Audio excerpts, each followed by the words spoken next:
High above the canyon floor, hidden beneath a wall of stone, an entire world still clings to the cliffs. Rooms, towers, kivas, doorways so small they force the modern eye to stare harder, longer, trying to understand what should not be possible. Who built these houses in the sky? And if they were strong enough to build them, why did they leave them behind? For generations, people looked at Mesa Verde and saw mystery. Some imagined a vanished race. Others saw only ruins. But the truth is more human, more painful, and more powerful than the myth. These homes were built by the Ancestral Pueblo people. Farmers, builders, parents, leaders, children. People who turned stone, mud, timber, and courage into one of the most extraordinary landscapes in North America. And then, sometime in the late 1200s, they left. Not because they were weak, not because they failed, but because the world around them was changing faster than even brilliance could hold back. This is the story of how they built the impossible, and why, in the end, they had to walk away from it. Pause, and if we listen carefully, these walls still tell us why. The story does not begin in the cliffs. Long before the famous stone villages appeared in the alcoves, Ancestral Pueblo communities had already lived on the mesa tops for centuries. They farmed the land. They built pit houses. Then, over generations, they developed above-ground masonry villages. Their world was not primitive. It was adaptive, organized, and deeply rooted in place. They knew the seasons. They understood water. They planted corn, beans, and squash. They raised children in communities shaped by cooperation, labor, ceremony, and memory. This was not a people searching for civilization. This was a civilization already in motion. By around the 1000s and 1100s, building traditions had become increasingly sophisticated. Stonework improved. Village expanded. Social life grew more complex. People did not simply survive here, they created a world. And that is what makes the later move into the cliffs so striking. Because when a people leaves homes they have refined over generations, they are not making a random choice. They are answering pressure. They are reading danger. They are adapting to a future they can already feel coming. Sometime during the late 1190s, many Ancestral Pueblo people began moving into natural alcoves in the canyon walls. From a distance, it looks impossible. From up close, it looks ingenious. The cliffs offered shelter, shade in summer, protection from snow, defensive advantage, visibility, stone overhangs that reduced exposure to rain, places where architecture could merge with geology itself. And yet this move may also reflect a deeper truth. Something was tightening. Imagine a mother in the last light of evening, lifting the final baskets of corn into storage. Imagine a child asking whether the harvest will last through winter. Imagine older people noticing that the land no longer gives as easily as it once did. No one leaves familiar ground lightly. The move into the cliffs may have brought safety, but it also carried urgency. These were not only homes. They were answers to pressure, elegant, disciplined, and temporary answers. What the cliffs gave in protection, the wider world was beginning to take away. To understand why leaving mattered so much, we first have to understand what it took to build this. Sandstone blocks were shaped by hand. Mortar was made from local soil, water, and ash. Wooden beams supported roofs and upper levels.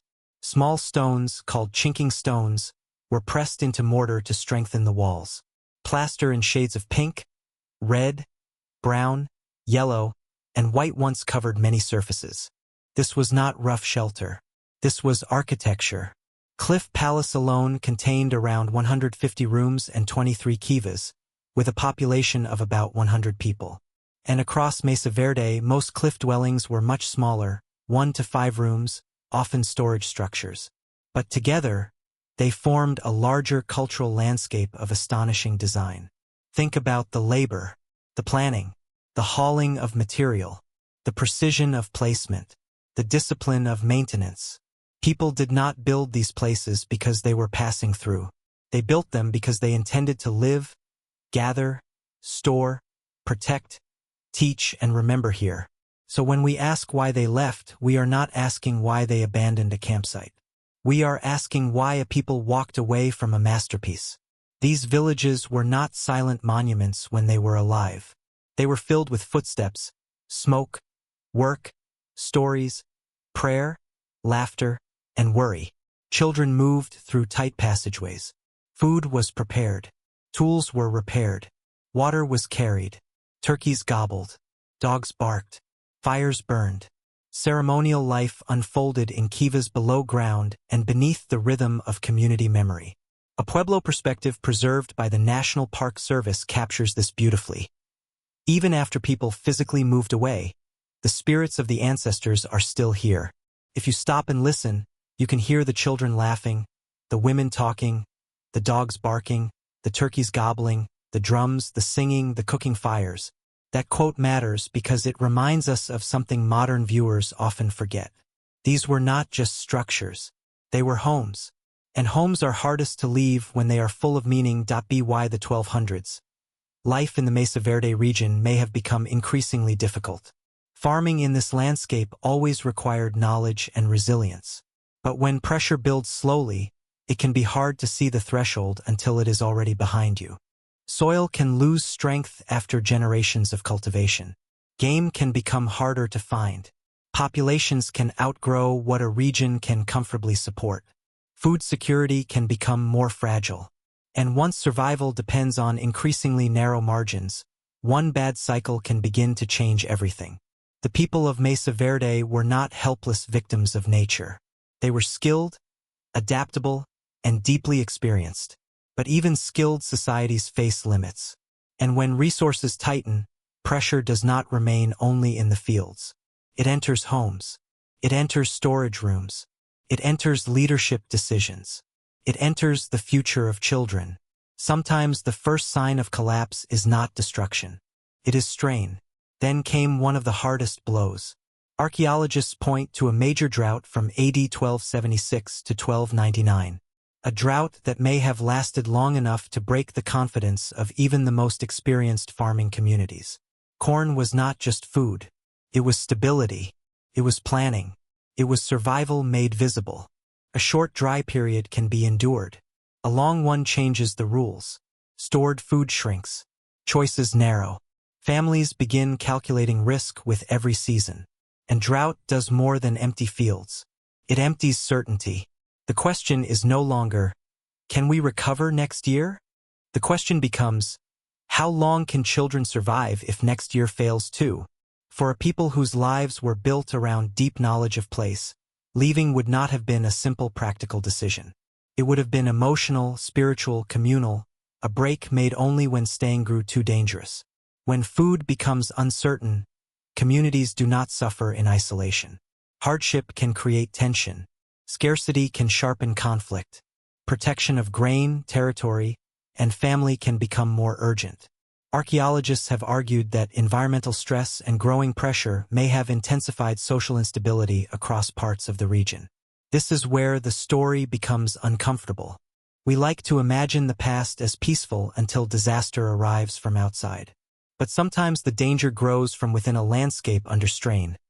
A chain reaction of hunger, fear, mistrust, and difficult choices. In that sense, the people of Mesa Verde faced a David and Goliath struggle. Not against one enemy, against drought, against scarcity, against the limits of the land itself, against time, and eventually, even a people capable of building cities in stone had to ask the hardest question of all. Do we stay and risk everything? Or do we leave and carry our world somewhere else? Pause. That may have been the real turning point. By the mid-1200s, migration to the south had begun. By the end of the 1200s, most people had left the Mesa Verde region. That sentence is simple. The reality was not. Leaving meant more than walking away from walls. It meant leaving fields, paths, storage spaces, sacred associations, and the architecture of memory. It meant carrying children, tools, seeds, knowledge, and grief into a future that could not be guaranteed. But migration is not the same as disappearance. The people of Mesa Verde did not evaporate into legend. They moved toward places where rains were more reliable, where other Pueblo communities already lived, and where life could continue. And that changes the entire meaning of the story. This is not the story of a civilization that failed to survive. It is the story of a civilization determined to survive by changing place. For a long time, many outsiders looked at Mesa Verde and asked the wrong question. They asked, what happened to the vanished people? But the better question is this: why were so many viewers willing to imagine mystery before they recognized continuity? The descendants of the people who built and lived at Mesa Verde are still here. Pueblo and Hopi peoples are identified by the National Park Service as direct descendants of those communities. And Mesa Verde remains a place of ancestral and spiritual importance. Other associated tribes also maintain ties to this landscape. That matters because language matters. When we call these builders a lost people, we erase living descendants. When we turn them into myth, we weaken their humanity. When we treat the ruins as disconnected from the present, we misunderstand the entire site. Mesa Verde is not just a monument to absence. It is a living link between past and present. Today, Mesa Verde stands as one of the most extraordinary cultural landscapes in North America. A place of cliff dwellings, towers, kivas, memory, endurance, and unanswered feeling. UNESCO recognizes roughly 600 cliff dwellings in Mesa Verde National Park and thousands of additional archaeological sites across the landscape. But numbers alone do not explain why this place stays with people. It stays with us because it reveals something profound.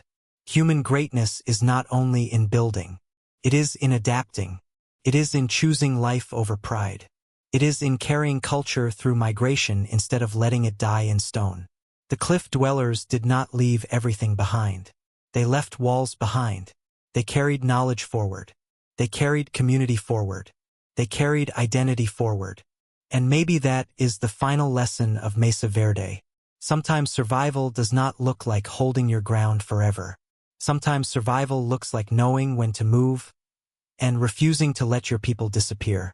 If this story changed the way you see Mesa Verde, subscribe, share this documentary, and leave a comment with the question that stayed with you the longest. Because the houses in the sky are still speaking, and we are still learning how to hear them.